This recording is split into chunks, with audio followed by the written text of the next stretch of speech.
2024 World Affairs Lecture. I was recently going through some old documents, and the World Affairs lectures that I have been able to find go back more than 20 years. So as a little side project, I've been working on curating the names and titles of all those wonderful speakers who've been coming to FIT to share their wisdom about a part of the world that we want to know more about. I'd like to start by thanking the Dean of the School of Liberal Arts and Sciences, Dean Patrick Knisely, the Social Sciences Department and Chairperson Daniel Benkendorf, and the Presidential Scholars Program and the Executive Director Caitlin Prager, who have all helped to make this possible. My job here is easy today because I get to introduce Professor Souzeina Mushtaq. It's always one of my favorite things to do once a semester because we are lucky that she's been collaborating with us on the World Affairs lectures for the past few years. Professor Mushtaq is an assistant professor of journalism at the University of Wisconsin, River Falls. Her research is very unique. It's about queer Muslim women and their intersecting identities. Souzeina is also a trained journalist with a focus on conflict, gender, and politics. She has worked in various newspapers, magazines, and television in numerous capacities. Besides that, she's also been collaborating on a visual ethnography on nomads and weavers of the Himalayas and in Turkey, where they examine the impact of globalization on the lives of these nomadic communities. It's my pleasure to introduce Professor Mushtaq and leave the floor in her hands to introduce our speaker today. Thank you so much. Thank you so much, Dr. Levine. Always a pleasure to be back here. And I'm really grateful to you, to FIT, to Dr. Chaudhry and Dr. Osos for always being so supportive. I'm very thrilled to introduce our guest today, who is not only a dear friend, but also an acclaimed author, a journalist, an academic, who is known for his insightful commentary on politics, culture, and complexities of modern life. He was born in northeastern India, studied there, and then pursued further education at Columbia University in New York. His work often explores the themes of identity, power, migration, and the intersections of personal and national histories. He is recognized for blending storytelling with investigative journalism, providing nuanced portrayals of contemporary social and political issues. He gained international attention with his early works, including The Point of Return, which was published in 2003, and An Outline of the Republic, which was published in 2005, both of which explored the complexities of life in post-colonial India. His later nonfiction book, The Beautiful and the Damned, a portrait of the New India, which was published in 2011, was widely acclaimed, earning nominations for prestigious awards like the Orwell Prize. The book delved into the impact of globalization and inequality, presenting vivid narratives of India's transformation. He has expanded his literary footprint in recent years with two major releases.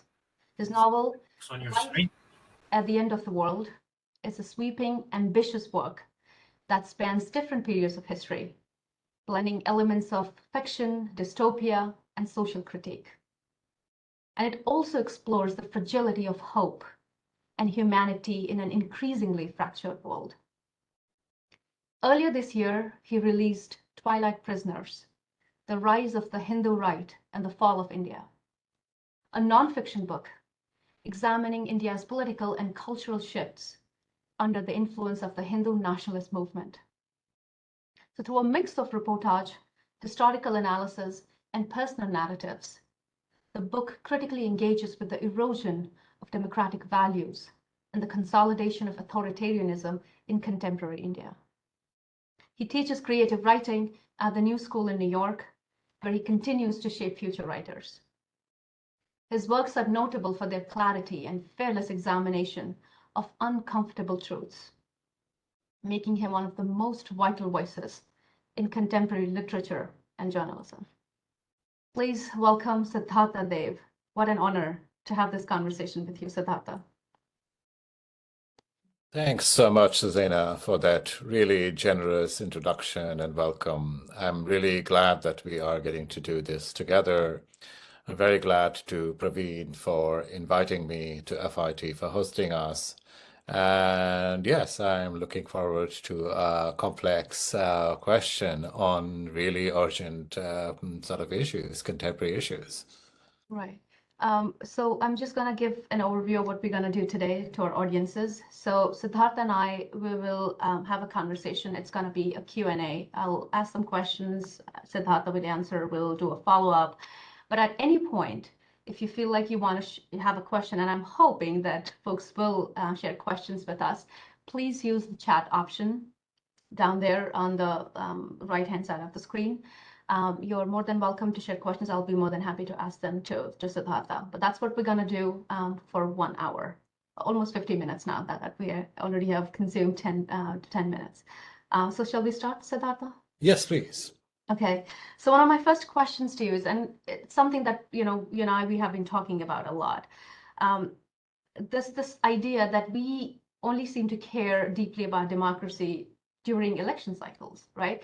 And in both India and the US, the period leading up to elections, it sort of becomes this all-consuming spectacle. So why do you think we as citizens focus more on elections than on democracy as a continuous practice? So do you think somewhere the electoral system encourages this obsession, or do you think there are some deeper forces at work here?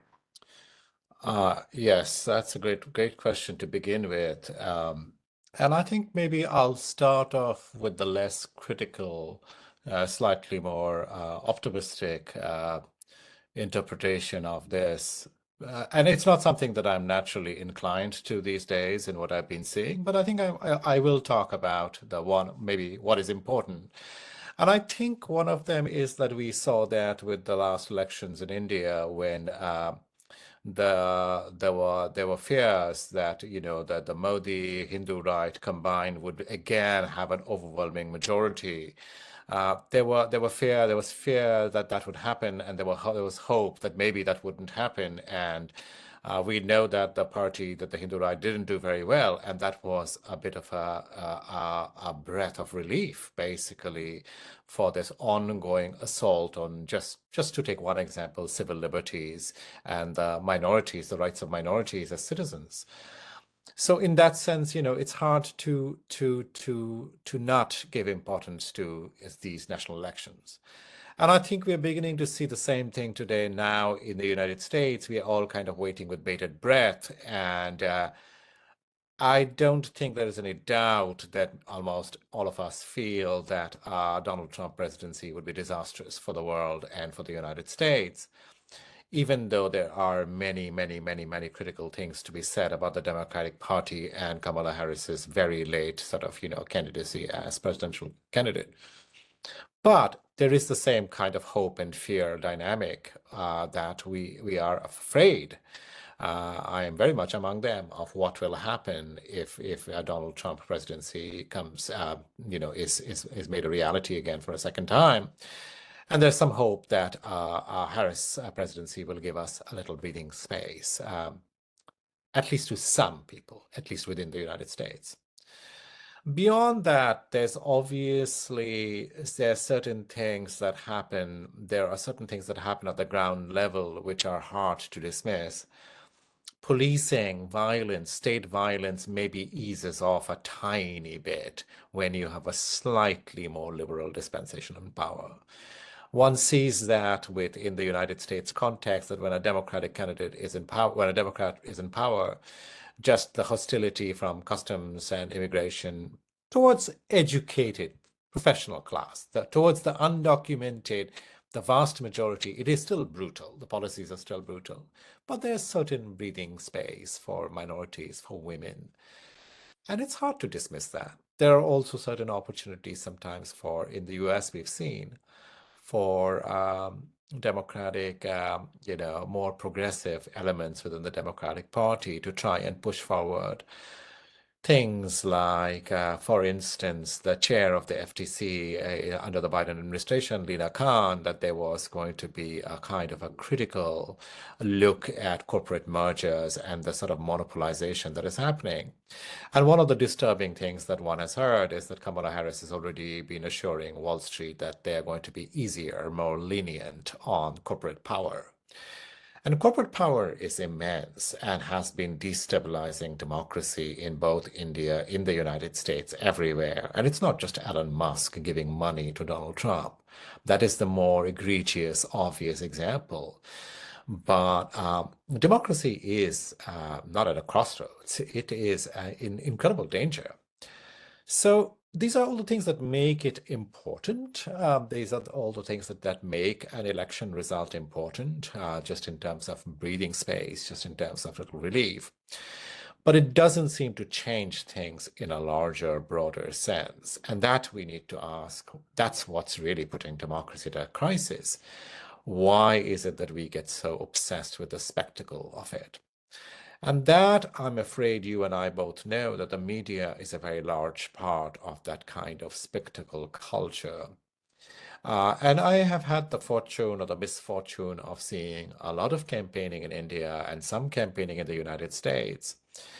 And one of the things that you notice, and there are some notable differences, the numbers of people are different, the makeup of people, ethnicity, race, religion is different, literacy levels, economic levels are different. But, I did have the misfortune of seeing Narendra Modi's Home Minister Amit Shah campaigning in person in Assam.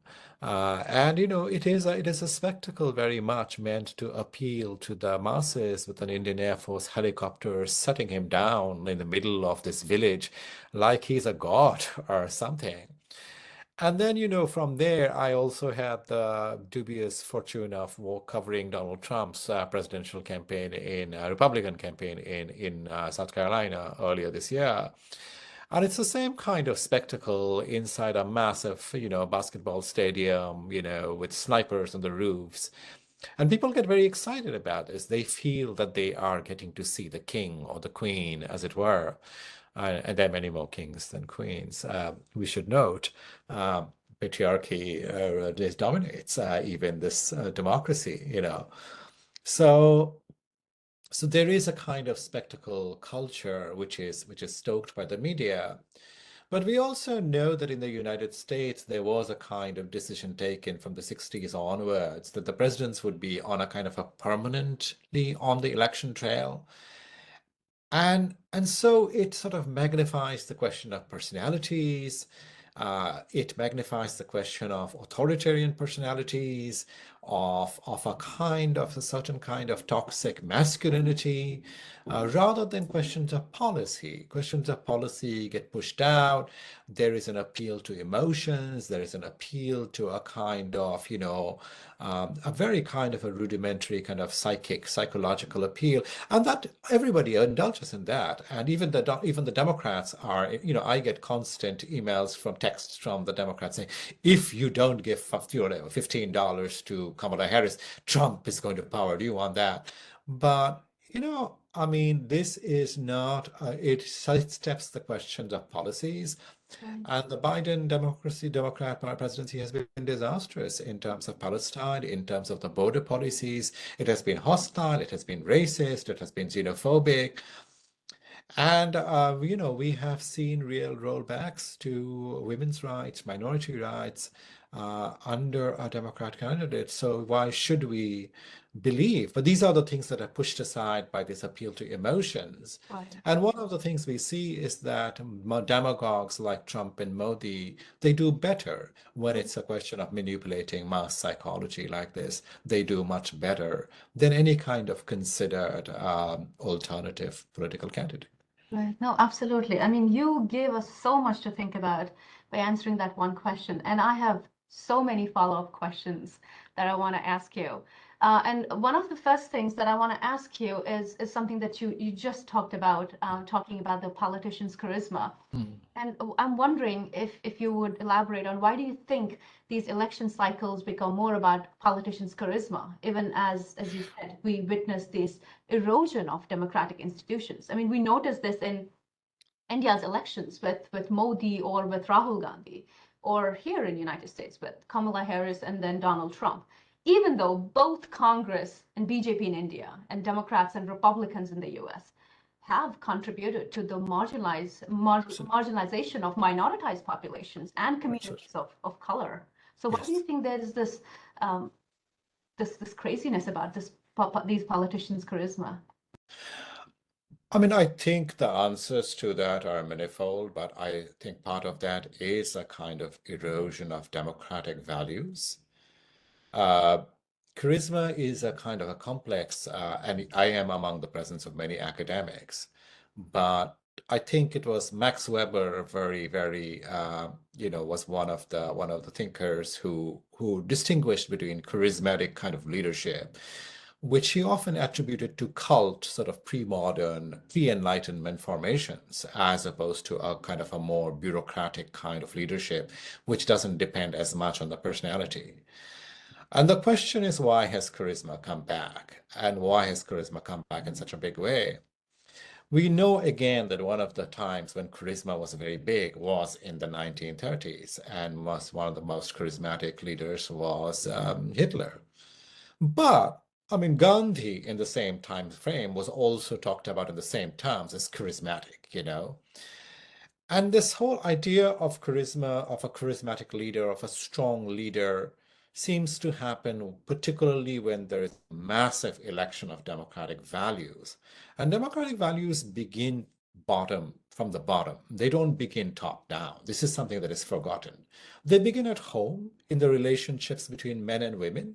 And this is something we see. One of the things we've seen is that the violence against women is tremendous in both the United States and India. It's not talked about except when a certain incident pops into, our attention. Violence against children. And I don't mean, when I say violence, I don't just mean physical violence and abuse. I mean, even in terms of basic health care, education, we've seen that being stripped down. We see that in a city like New York City, where parents are concerned about where their children will go to school. I mean, we have a defunded public school system, a defunded library system in one of the wealthiest cities in the wealthiest country in the world. That is contributing to the democratic erosion of norms. And that is something that we have to ask ourselves. It's with workers' rights, which we don't talk about at all, that workers' rights have completely been rolled back. So the question is that, and so I think the easy answer often that urban liberals often have, which I find myself very impatient with, is that, oh, people out in the villages in India are uneducated. And if only they voted the right way. It's not as simple as that. You are not. And the same thing in the United States, you see, oh, people out there in the rural areas, the white people are all racist, the poor people. But there are genuine issues of having basic health care rights, economic sustenance. This is not being addressed over and over years. So there is a kind of incredible erosion of democratic norms. Right. And we've seen that also most egregiously, I have to point it out, with the war, genocide in Palestine. We have seen universities like Columbia, we have seen universities like my institution, we have seen the newspapers I write for, which I'm proud of actually as a journalist of having contributed, but I am shocked by the kind of clamp down on real journalism or expression in newspapers like the New York Times or in universities like Columbia.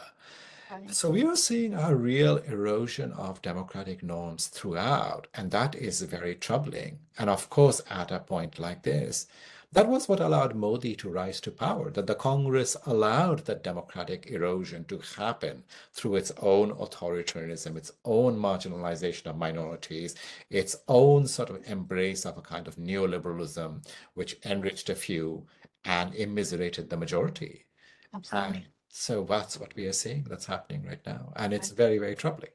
Right. No, absolutely. Thank you for that. And that kind of makes me think about, like, as you pointed out, whether it's a Democrat or whether it's Congress in India, for example, regardless of whoever is in power, it is always the marginalized communities, the marginalized castes in India, for Mhm. example, Mhm. women, right? That they suffer, right? So Mhm. what does this tell us about the limits of electoral democracy? So do you think elections can offer any meaningful change to these historically oppressed communities? Like, and if not, then what kind of alternatives should we be thinking about? Well, I wouldn't want to speak for historically oppressed communities. I mean, that would be me speaking over them. And I think there are many opinions as to this. As I said again, I think electoral gains do offer some level of relief, some level of representation, some level of participation. So I can't dismiss it entirely. But there's a difference between these sort of massive national sort of elections, presidential, and Modi has pretty much turned India into a kind of a presidential electoral system without actually changing the parliamentary system. I do think that at state levels, at municipal levels, it makes a difference. Yes, it makes a difference to have not just a particular identity, but an identity with a kind of identification and inclination, not a token version of the identity. Because, again, New York City is a great example. We've had a black mayor, and he has done as much to damage minorities and the poor here, as any kind of, white mayor. And is under investigation by the FBI, I understand, along with his aides. So token representation doesn't do that. But yes, representation is important, and we see its importance, particularly at more local municipal levels. It makes an absolute difference if a woman is elected, or somebody from a Dalit, or a person of color, any kind of oppressed, marginalized group is elected. Their voices, there's a chance of their issues being given some, credence. So I won't want to dismiss the whole idea of it, but I think we're talking about this sort of large nationwide spectacles, which are sort of, hold us in some kind of hypnotic control. And along with media, we are also now beginning to see how oligarchs influence it and not just Russian money, but also Elon Musk, South African, American, libertarian, right-wing money, you know. Uh, so I think there is a distinction to be made by sort of democracy at the grassroots level, which I tend to have more expectations for, which I think can deliver things. But obviously, we also have to look beyond elections and electoral politics if we are going to restore. We've really gone back. We've really gone back. We've lost so much of the rights. I mean, look at Roe versus Wade. Like even basic and the women's health care, women's rights in the United States has not never been great. Let's face it. I mean, this is shameful for the wealthiest country in the world. Anything, maternity leave, any kind. It is terrible. Of the healthcare for the poor, it's one of the worst healthcare systems in the world, one of the most expensive and one of the most brutal at the same time. But even there, certain minimal rights have been rolled back. So we are really scrabbling to get back to certain basics of human rights. Right. And I think that has to be tackled at more than at the level of just electoral politics. That makes sense. No, absolutely. And you sort of pointed it out earlier as well when you were talking about the role of media. Mm. And since you are also a journalist, you have been reporting on these issues for a very long time. I was wondering, with given that we have increasing repression or, rising authoritarianism, both here in the US and in India, and also shrinking press freedom, right? What do you think, as a journalist, what are some of your biggest challenges, in these spaces? I mean, one of the I mean, there are so many challenges. Journalism is an institution in crisis, and it was in crisis even before sort of the whole Palestine, genocide in Palestine exposed the Western media. In India, we've seen this, you and I have seen this, that, and I worked in Indian media, that it's just been disaster for the last 20 years. And that's because the oligarchs who own Indian media, it's privatized, it's owned by millionaire, billionaire class who are completely sympathetic to the Hindu right and to neoliberal capitalism.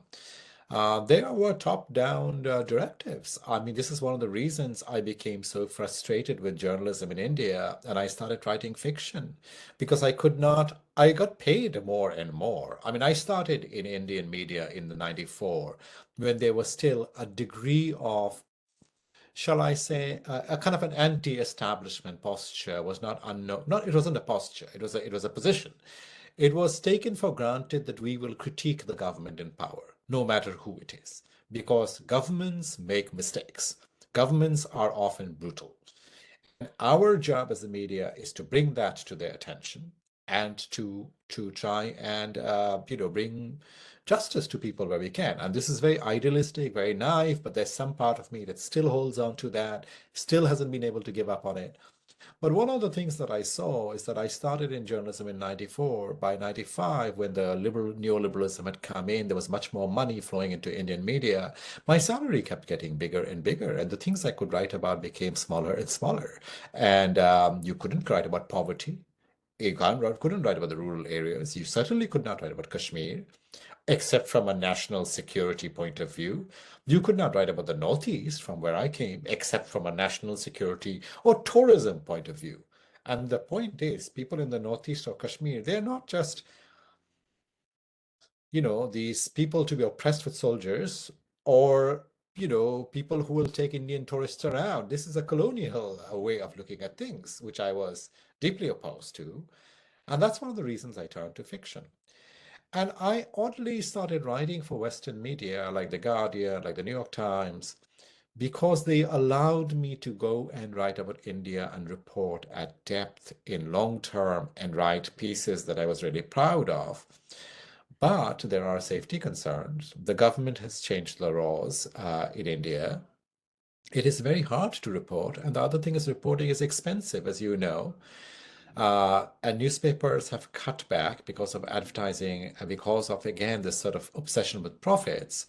Reporting is expensive. Reporting takes time. And social media encourages the speed, this crisis of democracy. It encourages spectacle, it encourages opinions, it encourages wild opinions. It's one of the reasons I write op-eds, but I'm very, very selective about writing op-eds. I don't like sitting here and opinionating about anybody, including people I vehemently disagree with, like fascists. I would rather go there interview fascists because I am interested in what lies underneath. And you know from my journalism that I've done that. I did that in Ayodhya. I speak to people, the foot soldiers of the Hindu right, the mid-level leaders of the Hindu right. What do you really think? Without hiding. This takes time. But journalism is in crisis, and it's in crisis because it's been created, it's been corporatized, it's run by middle managers. It is there are immense cutbacks in reporting budgets. And it's again like it's part of the reason why democracy is in crisis. Oh, absolutely, and you're absolutely right. And somewhere there is the role of corporate media and media ownership. I mean, like if you look back in 1980s, like we had around 50 corporations controlling media. Now we have Yes. 6 companies controlling Yes. our entire media Yes. in the United States. So obviously there is this lack of plurality and lack of diversity in voices. And as a democracy, we need that plurality, those diversity of voices, which we don't have. So in a way, it makes one wonder that do we really live in a democracy, because everything is controlled. What kind of information you're getting, how you're getting it, how it is being presented to you. I mean, you give the example of Palestine. I mean, we still haven't been able to use, a majority of our media hasn't been able to use the word genocide. It is still being treated as Israel-Hamas war, Yes. while hundreds and thousands of people have been massacred mercilessly. And, so, I mean, I do agree with you. I mean, as a journalist myself, there's that hope that, things will get better because you're a journalist, right? Like you care about the ethics, you care about the rules of journalism. But then my question is, because there, again, because of so much oppression and shrinking press freedom, how do you approach reporting on stories that might not really fit into these mainstream narratives, or that might not, that want to challenge the status quo? So how do you approach reporting on those things? Because it is so important as a journalist. Because we owe it to our audiences, right? We talk about audience centricity in journalism. So how do we do those? How do we approach those stories when there is so much oppression of what we can report on, how we can report on, the language that we're going to be using? That's a really wonderful question. It's a really difficult question. And I think as a way of addressing that, I just want to say that along with media and democracy, which we talked about, I mean, one of the really difficult things for me is all the things that I loved. And I loved the idea of universities and colleges before I came here. I loved the idea of education. I'm the first generation for my family to really go to college or university, so maybe I had a certain special place in my for knowledge, for books. And I've seen that completely been burned to the ground in India long ago, and now I'm seeing it in the United States with both corporatization and repression. And I've seen the same thing as a writer that I loved, I write fiction and I love publishing. And the same thing that you're talking about in media, it's a few basic publishers. And there's been incredible conglomerization, mergers, and they are basically the same companies. And so the kind of ideas that are put out they don't publish many either. So now when you write, I think, I don't know if anybody's going to publish this novel of mine or this nonfiction book of mine. I have no idea. And so I still have to go out and do it. Similarly, when I'm writing, I have assignments. I am pretty sure an assignment I receive will not be given to me anymore because they don't like what I've had to say about Palestine, and the genocide in Palestine. They were fine as long as I was talking about India being a terrible right-wing government, but they don't like it when you say. So you live in a kind of a crisis, in some sense. But at the same time, I suppose I am lucky. I have managed to keep publishing and I try to do my work to high standards. And as I said again, this includes like even reporting on people whose views I vehemently disagree with. I would not misrepresent their views. I would try to interview people. Uh, I would try to do it in depth. So, it's become like, I don't know, it's almost like you're a perpetual freelancer, regardless of the fact that you're a tenured professor and you've been published all these books and awarded fellowship. It feels like you're a perpetual, and I have been a freelancer for 15 years. So it's not easy, it's very hard, but I kind of know how to do it. But I think we try to find other ways of communicating, and in certain ways, technology has brought certain costs down, as you know very well from your own work. Um, but one has to go on because the alternative is to just give up, and I wouldn't be able to get out of bed in the morning if that's. I mean, it's not that I don't feel like giving up, but if I didn't want to still write, still do things. And you write about what moves you. I mean, I did not come to Palestine last year. I mean, if you look back, you will see that it has all. I have a piece on Elias Khoury from 2008 that I did on Nation magazine, the Lebanese writer who just died last month. So it's always been, as an Indian interested in questions of anti-colonialism and decolonization and the third world, it has always been important. Um, but same thing. Like now, suddenly, if Kamala Harris comes to power, I'm sure the question of just like we saw with Biden, the question of undocumented migrants, the kind of oppression on them, has completely disappeared from mainstream media. But that is still going on. They are still there. It is brutal. The same thing is happening in Europe, and so you have to stay with the things that affect you because that's the one way of being alive, of not feeling passive. Otherwise, you're just this consumer of this spectacle and violence. And it's like, Walter Benjamin, the great Marxist Jewish philosopher, it's just disaster after disaster just piling up. And you're like the angel of history being blown backwards, helpless, in front of history. And so, I'm quoting Benjamin. I will also quote Marshall Berman, another great Marxist Jewish philosopher from New York. Our role is to be the subjects of history and not just the objects of history as well. And we have to keep trying. Absolutely. Oh, thank you. Thank you for that. It gives me so much hope that there is someone else out there who's against that armchair journalism, and wants to go out in the field, gather that information, and connect the dots and present it to the audience. So thank you so much for that. Um, I'm also interested in understanding. I literally yesterday there was a news story that came out talking about the Hindu lobbies in the U.S. and how that is influencing the elections in India. Yes. So I was thinking, earlier this year, Kamala Harris, she praised Narendra Modi as the champion of shared democratic values. I mean, it's ironic given that Modi was banned from entering the U.S., right, because of his alleged, quote unquote, alleged role in 2002 anti-Muslim program, right? And not only that, but also the ongoing repression and lynchings of Muslims and Dalit people, right? As you pointed out, like violence against women has increased.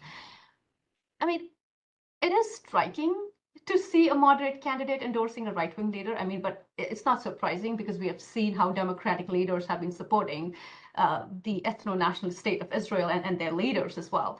But I also noticed that you have upper caste Hindu diaspora figures like Bollywood, celebrities like Priyanka Chopra, who advocate for racial diversity in the US, right? All about let's make United States a better place for equal for all, inclusive. But they're supporting Modi's Hindutva campaigns in India. Like when Ayodhya temple was inaugurated, you saw all these Bollywood celebrities like rushing there, taking selfies with Modi and with the temple. So what are your thoughts on this, the influence of these Hindutva aligned diaspora lobbies, whether these are celebrities, whether they are like these organized, foundations, and how they impact the electoral strategies in India and the US? Yeah, that's a great question. It's a complex one, but I'll try to unpack it. And one of the things is that I mean, I've written extensively about Modi and his the embrace of Modi by the United States in the opening essay in Twilight Prisoners. And what I would, I do want to mention that, and I'm sorry to interrupt you, because in the opening of your the book Twilight Prisoners, I mean, it was fascinating how you talked about how the city disappeared completely overnight because they changed the name, which really kind of blew my mind. So I just wanted to add, sorry for interrupting you. Yeah, and Google changed the name basically, but with that by fiat, it's like a city doesn't exist anymore because it has a supposedly Muslim, and it's egregious because I mean for me, I mean I come from Hindu parents, but for me the Islam is very much a part of my heritage, and as is Buddhism, as is Christianity. I have, and it's I don't really hold with nationalistic pride, but I am actually grateful. I'm not proud, but I'm grateful that these things have, in the same way I'm grateful for English, in the ultimately, even if it came through this sort of project of colonial violence. But to come back to Modi, as I pointed out in the opening essay in Twilight Prisoners, Modi was embraced by every single U.S. administration. The cancellation of the denial of the visa after when he was still chief minister of Gujarat, which was denied both by the UK and the US. That policy was turned around really quickly, and even then, even when they did that, they did not deny, they refused to renew the visa. They were apologetic. The US administration was apologetic because it understood very well that it sees the Indian Americans, the Hindu Americans, as an influential group because of money. They are wealthy. And it was particularly careful even when it didn't renew the visa. Now we saw that once Modi won the elections, every single US administration, Barack Obama embraced him and asked him to come address the US Houses of Congress, joint Houses of Congress, picked him as the Times one of the men of the year. Trump and Modi were great bros together in Texas and in Delhi. And Biden again welcomed Modi to address the US Joint House of Congress. And then Modi ordered a lot of drones and went back. India is the largest arms importer in the world. So I don't see a deviation from that if a Harris administration were to come to power. There's sometimes U.S. senators. I have testified to the Committee on Religious Freedom. They make little noises, but essentially they line up. India is an important strategic ally against China, and that is very important to the United States. And India is the largest now arms importer in the world. So in terms of business, India is also very important. Now, the United States needs to look at its own colonial imperial history, and it has the bad policy of choosing the bad. It has almost often picked because it has picked it has picked right-wing governments. We know this. We know this in the case of the coup in Chile. And I would just say that, if you're an American, there's a lot of work to be done to undo the innocence that you are under. And that applies to the liberals because the right wing, the Republicans, are under no illusions of innocence. They know that their project is to dominate.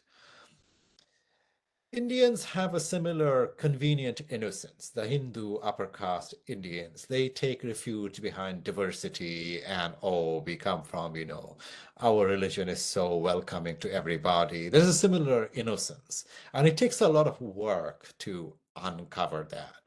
And I'm not, I don't want you to feel bad if you're an American or an Indian. Men have to do a similar there's a lot of masculine innocence. I say this is a bad.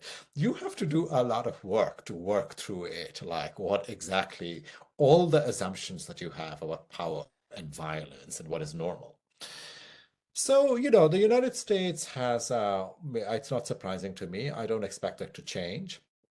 The Hindu Americans, again, I've written about it extensively, that they can not just support the Democrats, but sometimes they can support Bernie Sanders in the United States and Modi in India. And that is a kind of very schizophrenic, kind of convenient, no, schizophrenic is not the right word. It's a very conveniently duplicitous, that's a better word, the schizophrenic makes it seem like it's a mental health issue. It's not. It's a kind of duplicitous strategy. They're a minority here. They want minority rights. They don't want to be, they're okay to be aligned with white nationalism, which is why we've seen also Hindu Americans aligning with Republican and with Trump. But by and large, Hindu Indians vote Democrat. And because there is a kind of anxiety about their minority status, it's not unfounded. The status of minorities in the United States is profoundly vulnerable. We see that again and again. But they're also very much in a line. They are very embraced to the project of capital, celebrity, success, upward mobility, and for them, India is their country. Modi runs there, makes it possible for them to do all these things. So it's not very surprising to see that they are being duplicitous.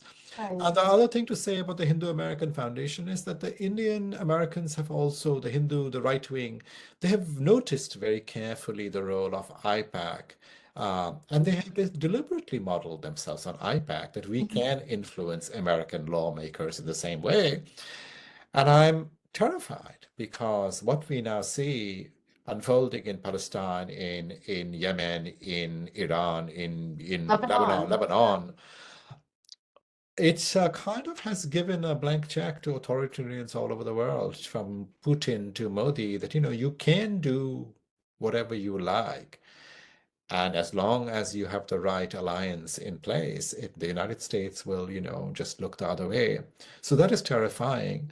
But this is a long old, the Hindu the Hindu right in America has been at this since the 90s, early Right, 90s, right, and it has, we're seeing it peak over the last 10, 15 years, but it has been at work. And again, it aligns with class interests. The true. fact is that a lot of Exactly. Indian Americans do not identify themselves with minorities here, poorer minorities here, and they don't identify with the majority in India who are poor. So the Hindu nationalism is a way to get around that. Right. They are colonial, basically, in their approach, and so they have this, they play this double game. Absolutely. No, thank you for that. We have one question from Dr. Emre Osos. He says the film director and documentarian Michael Moore released an open letter to Kamala Harris recently, arguing that she will lose Michigan and the general election because of failure to address the voices of Muslim and Arab Americans. Mhm. Michigan is home to more than 4,000 Arab Americans, most of whom vote Democrat. Many argue that Muslim Americans are disillusioned by the political process in the US. What is your take on that? Do you agree?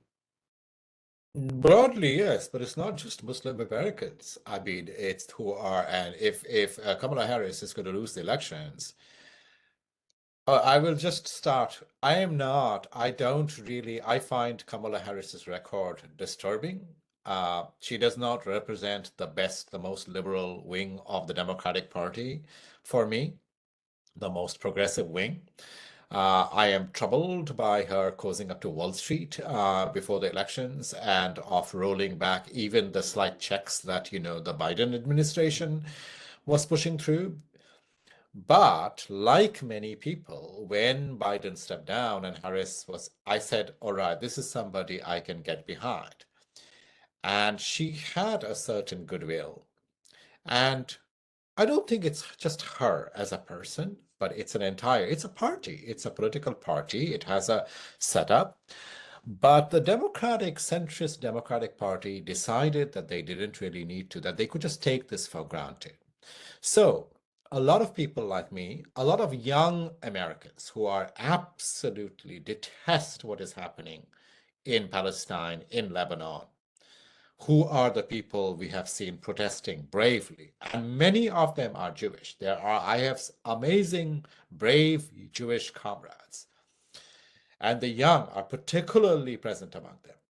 Everybody decided that we would actually vote for Harris. But is a ceasefire too much to ask for? Even if you support a Zionist project, is it too much to ask for to say, let the killings pause and let the hostages come home, like the Israeli hostages? That we have seen, she has lost the goodwill. And what is happening now, and it's kind of terrifying, is that yes, the Arab Americans will not be voting for Harris, Muslim Americans will not be voting for Harris, and they shouldn't. I will not be voting for Harris.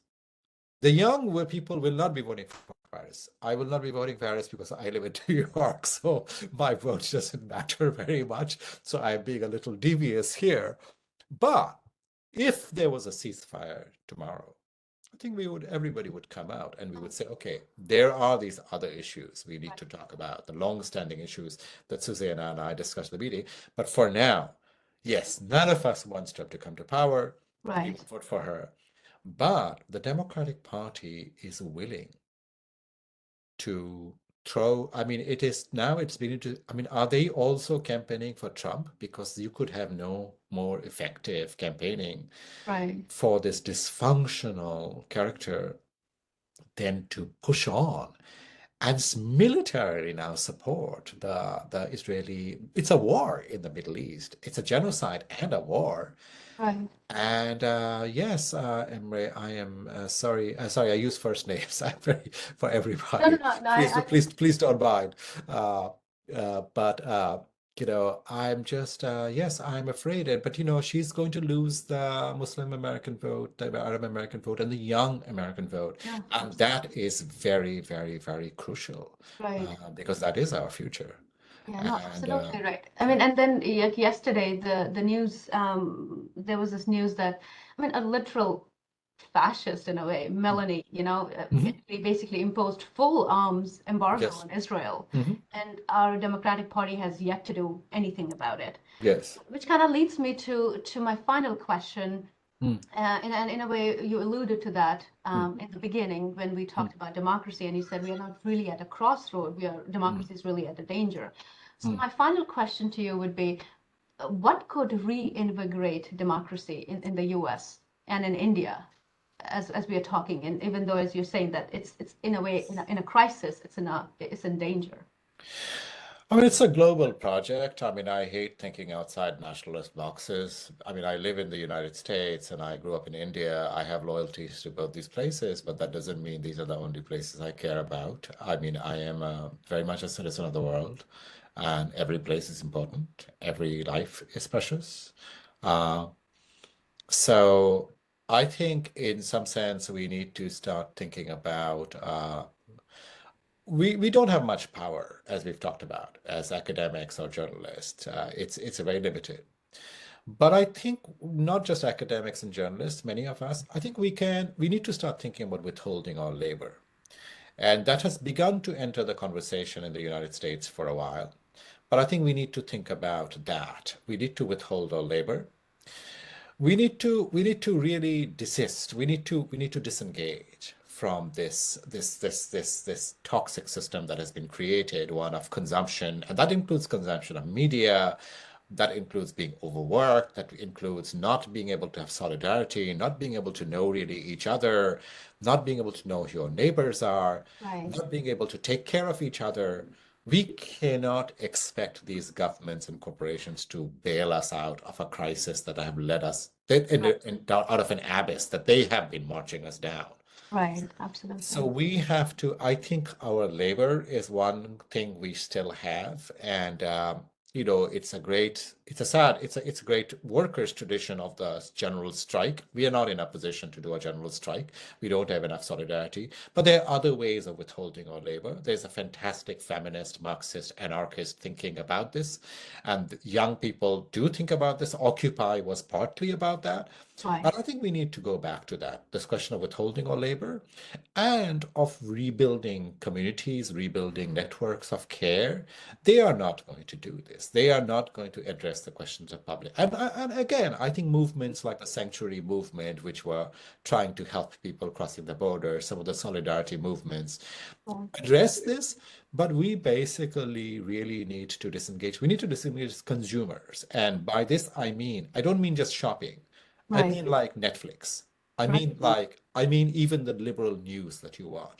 We need to stop giving them our eyeballs, our bodies, our minds, and we need to find ways of connecting with each other.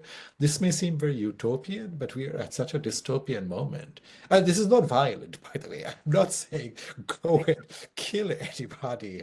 I'm not advocating for violence. I'm saying Right. withhold labor, take care of Absolutely. each other, and disengage from this consumerist, this incredibly violent system as Right. much as you can. I think that's maybe the way we have to begin. No, I'm so absolutely. sorry to jump in. Can we take some more questions? We are running out of time now. Okay, There's one question there. there is one question from the audience. You have spoken a lot about Marxists and labor. Do you think that we need to turn away a little from identity politics and try to encourage the working class to build solidarity across the lines of identity? And I would request you to keep your answer brief because we are almost out of time. Yes. Thank you, Dan, for that question. I think, yes and no, in the sense that identity remains important, especially for marginalized groups, so we can't dismiss it entirely. But I completely agree with you that we have to return to the questions of class and labor. It's disturbing that it can, and I think it can be combined with questions of identity very well. This is what, and again, like there are various people who've written very well about, elite capture, Olufemi, among others, so we absolutely have to make the question of labor and care. Um, and care is a very much a feminist, it comes from a kind of a feminist trajectory. But I think we need to return the questions of labor and care to the questions of identity in order to sidestep this kind of tokenization and this liberal elite weaponization of identity politics. So yes and no. We can have all that. We need to talk about class. We need to talk about labor. Absolutely. Thank you so much, Siddhartha. Thank you for your time. Thank you for sharing your knowledge and wisdom with us. You gave us so much to think about. It is always, as I said, it's always a pleasure to talk to you, to listen to you, and I'm glad we got to do it in public space with everybody. So thank you so much for everything that you do. Thank you, everybody. Thank you very much. This was a pleasure. Thank you, Souzeina, for being such a wonderful interlocutor. Thank you, everybody. Thank you, Praveen. Thank you to everyone at FIT. And thank you for your questions. Thank you, everybody, so much. And again, a special thank you to the Dean of the School of Liberal Arts and Sciences, the Department of Social Sciences, Presidential Scholars Program, Office of International Programs, Professors Praveen Chaudhry, Amra Assoz, Souzeina Mushtaq, and our wonderful speaker, of course. Thank you all so much. And I know there's a 1 p.m. meeting that many people are trying to make it to. I'm sure not just at FIT, but everywhere. So thank you for this great conversation. And we will try to look for some hope at the end of the tunnel there somewhere. Thank you. Thank you, everyone. Bye, everyone.